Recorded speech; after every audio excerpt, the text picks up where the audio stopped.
Welcome to Celtic Tomes, bringing you readings from bygone books.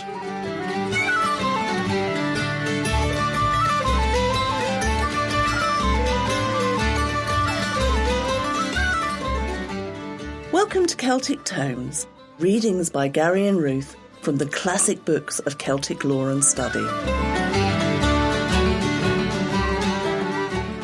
Book 3, Chapter 2 of British Goblins, Welsh Folklore, Fairy Mythology, Legends and Traditions by Wirt Sikes.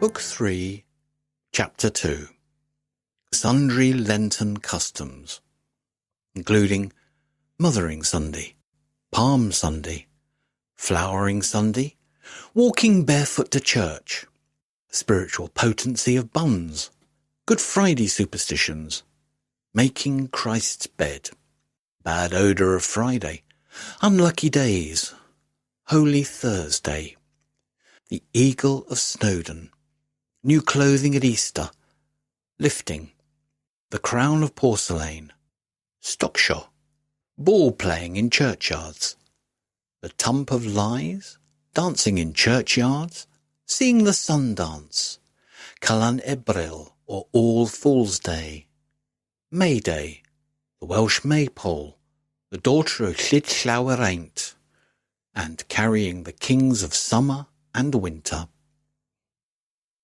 Section 1. Wearing mourning throughout Lent was formerly common in Wales. In Monmouthshire, Mothering Sunday, the visiting of parents on Mid-Lent Sunday, was observed in the last century, but is nowhere popular in Wales at present. Palm Sunday takes precedence among the Welsh and is very extensively and enthusiastically observed. The day is called Flowering Sunday, and its peculiar feature is strewing the graves of the dead with flowers. The custom reaches all classes and all parts of the Principality. In the large towns, as Cardiff, many thousands of people gather at the graves. The custom is associated with the strewing of palms before Christ on his entry into Jerusalem, but was observed by the British Druids in celebration of the awakening life of the earth at this season. Section 2. In Pembrokeshire, it was customary up to the close of the last century to walk barefoot to church on Good Friday, as had been done since times prior to the Reformation. The old people and the young joined in this custom, which they said was done so as not to disturb the earth. All business was suspended, and no horse nor cart was to be seen in the town. Hot Cross Buns also figured in a peculiar manner at this time. They were eaten in Tenby after the return from church. After having tied up a certain number in a bag, the folk hung them in the kitchen, where they remained till the next Good Friday for use as medicine. It was believed that persons labouring under any disease had only to eat a portion of the bun to be cured. The buns so preserved were used also as a panacea for all the diseases of domestic animals. They were further believed to be serviceable in frightening away goblins of an evil sort. That these buns are of Christian invention is the popular belief, and indeed this notion is not altogether exploded among the more intelligent classes. Their connection with the cross of the Saviour is possible by adoption, as the early Christians adopted many pagan rites and customs, but that they date back to prehistoric times, there is abundant testimony. Innumerable are the superstitious customs and beliefs associated with Good Friday. In Pembrokeshire, there was a custom called making Christ's bed. A quantity of long reeds were gathered from the river and woven into the shape of a man. The effigy was then stretched on a wooden cross and laid in some retired field or garden, and left there. The birth of a child on that day is very unlucky. Indeed, a birth on any Friday of the whole year is to be deprecated as a most unfortunate circumstance. Section 3. The bad odour in which Friday is everywhere held is naturally associated among Christians with the crucifixion, But this will not account for the existence of a like superstition regarding Friday among the Brahmins of India, nor the prevalence of other lucky and unlucky days among both Aryan and Mongolian peoples. In the Middle Ages, Monday and Tuesday were unlucky days. A Welshman who lived some time in Russia tells me that Monday is deemed a very unlucky day there, on which no business must be begun. In some English districts, Thursday is the unlucky day. In Norway, it is lucky, except for marrying. In South Wales, Friday is the fairies' day, when they have special command over the weather, and it's their whim to make the weather on Friday differ from that of the other days of the week. When the rest of the week is fair, Friday is apt to be rainy or cloudy, and when the weather is foul, is apt to be more fair. The superstitious prejudice of the quarrymen in North Wales regarding Holy Thursday has been cited. It's not a reverential feeling, but a purely superstitious one, and has pervaded the district from ancient times. It has been supposed that Thursday was a sacred day among the Druids. There is a vulgar tradition mentioned by Giraldus that Snowdon mountains are frequented by an eagle, which perches on a fatal stone on every Thursday and whets her beak on it, expecting a battle to occur, upon which she may satiate her hunger with the carcasses of the slain. But the battle is ever deferred, and the stone has become almost perforated with the eagle's sharpening her beak upon it. There may perhaps be a connection traced between these superstitions and the lightning god Thor, whose day Thursday was. Section 4. Easter is marked by some striking customs. It is deemed essential for one's well-being that some new article of dress shall be donned at this time, though it be nothing more than a new ribbon. This is also a Hampshire superstition. A servant of mine, born in Hampshire, used always to say, "If you don't have on something new Easter Sunday, the dogs will spit at you." This custom is associated with Easter baptism, when a new life was assumed by the baptized, clothed in righteousness as a garment. A ceremony called lifting is peculiar to North Wales on Easter Monday and Tuesday. On a Monday, bands of men go about with a chair, and meeting a woman in the street, compel her to sit and be lifted 3 times in the air amidst their cheers.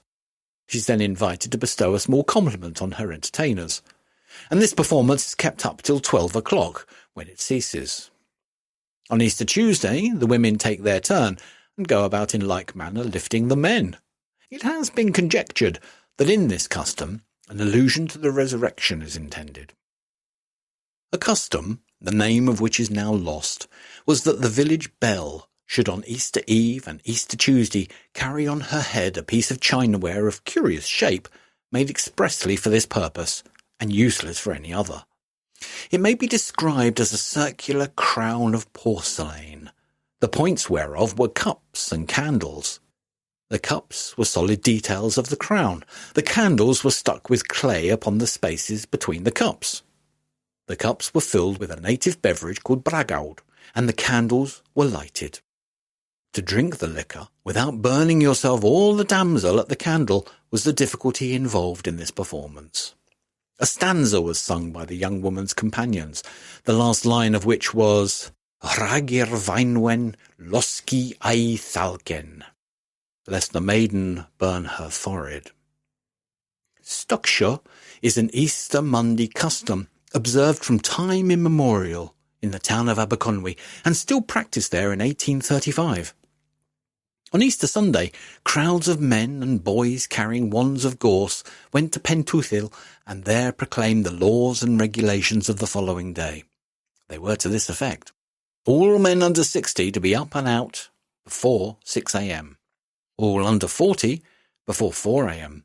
All under 20 to stay up all night. Penalty for disobedience, the stocks. The crier who delivered this proclamation was the man last married in the town previous to Easter Sunday. Other like rules were proclaimed, amid loud cheers. Early next morning, a party, headed by a fife and a drum, patrolled the town with a cart in search of delinquents. When one was discovered, he was hauled from his bed and made to dress himself, and then put in the cart and dragged to the stocks. His feet being secured therein, he was duly lectured on the sin of laziness and of breaking an ancient law of the town by lying abed in violation thereof. His right hand was then taken, and he was asked a lot of absurd questions, such as, "Which do you like best, the mistress or the maid?" "Which do you prefer, ale or buttermilk?" "If the gate of a field were open, would you go through it or over the stile?" and the like. His answers being received with derision, his hand was smeared with mud, and he was then released amid cheers.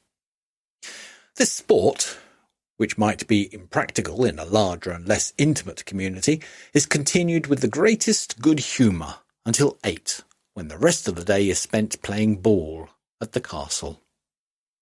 Section 5. Ball playing against the walls of the church between hours of service was a fashion of Easter which is within recollection.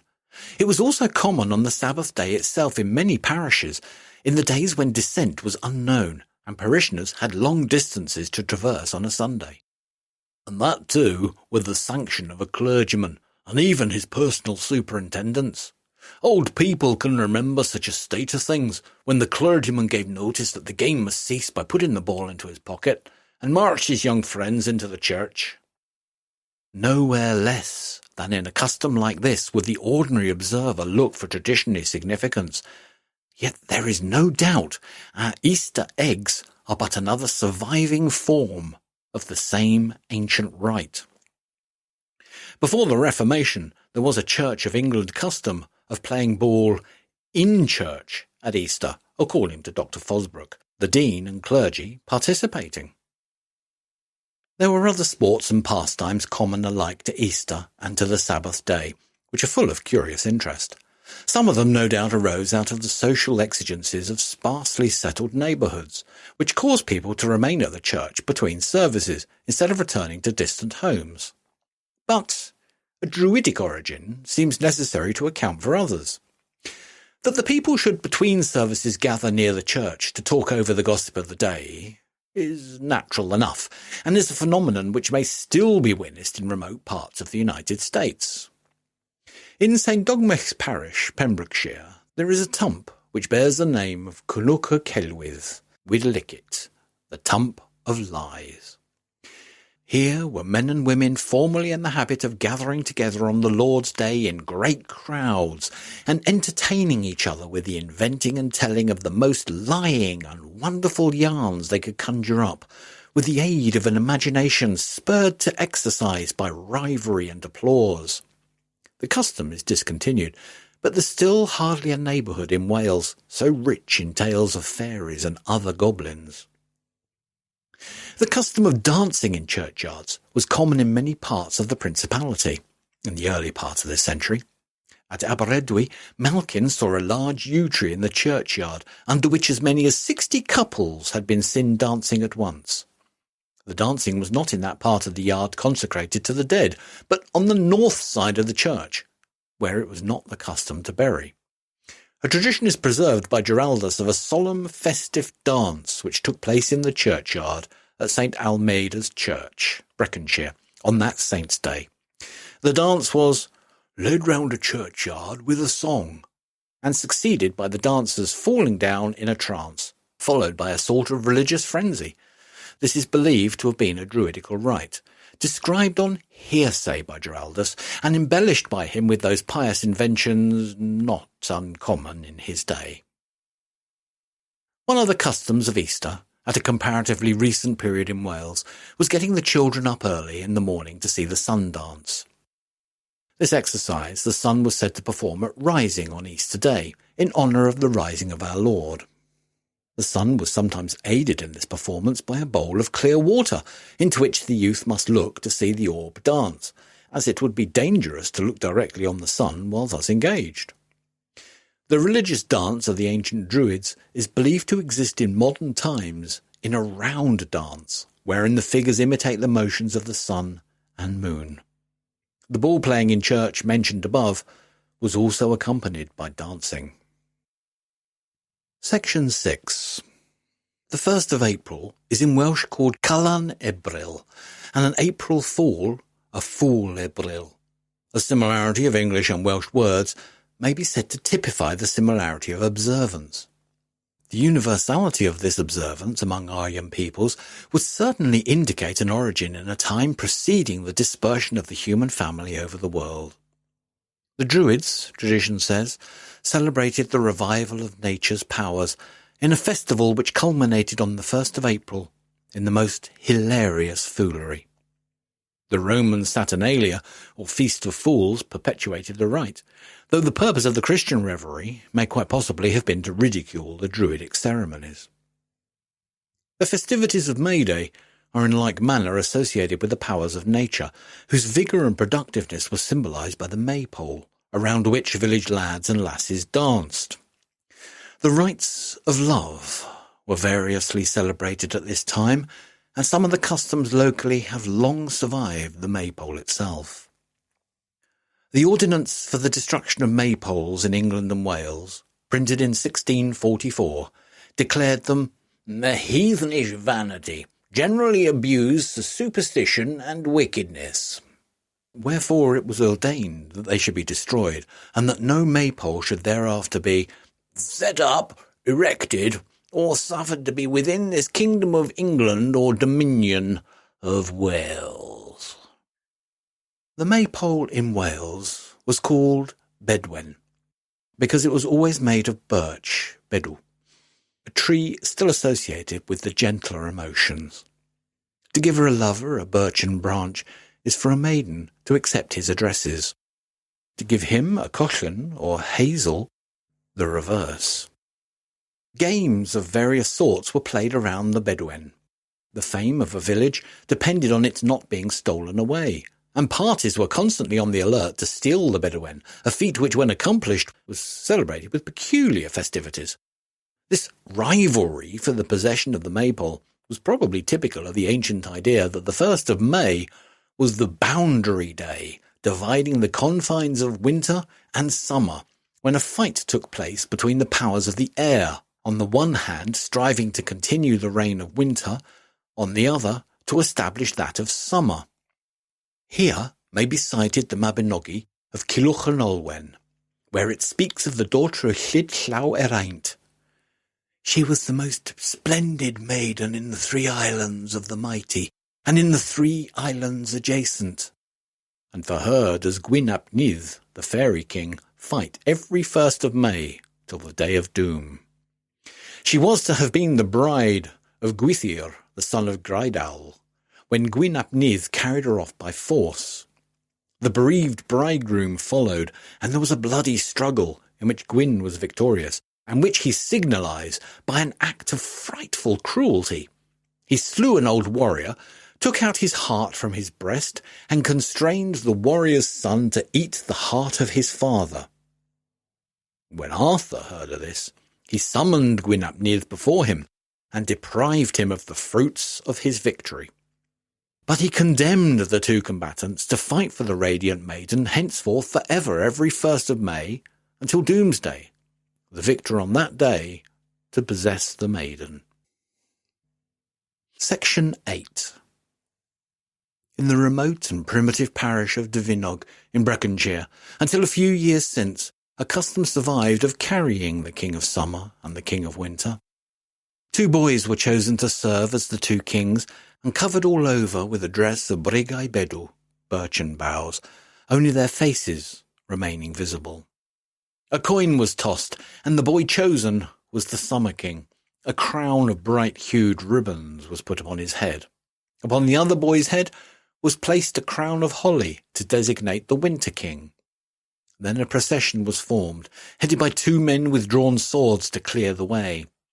4 men supported the Summer King upon 2 poles, one under his knees and the other under his arms, and 4 bore the Winter King in a similar undignified posture. The procession passed round the village and to the farmhouses nearby, collecting largesse of coin or beer, winding up the perambulation at the churchyard. Here the boys were set free and received a dole for their services, the Winter King getting less than the other. Another Mayday custom among the boys of that parish was to carry about a rod from which the bark had been partly peeled in a spiral form, and upon the top of the rod, which was set either a cock or a cross, the bearers walked the echoes of the village with "Yo-ho! Yo-ho! Yo-ho!"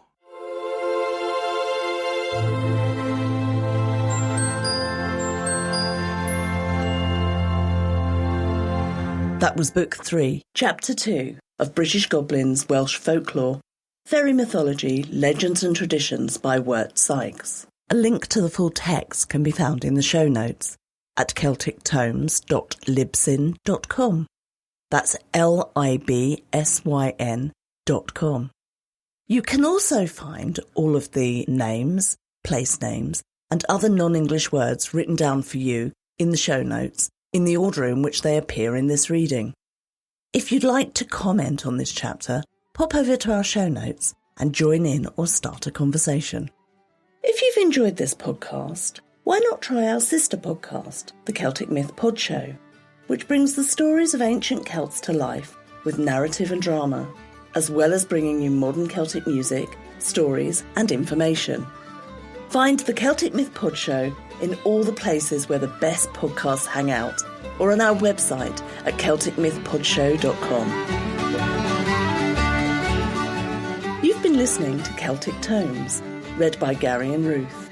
Our theme music is Gander in the Pretty Hole by Slauncher, and a link to their music can be found in the show notes at celtictomes.libsyn.com. This podcast has been produced by the Celtic Myth Show.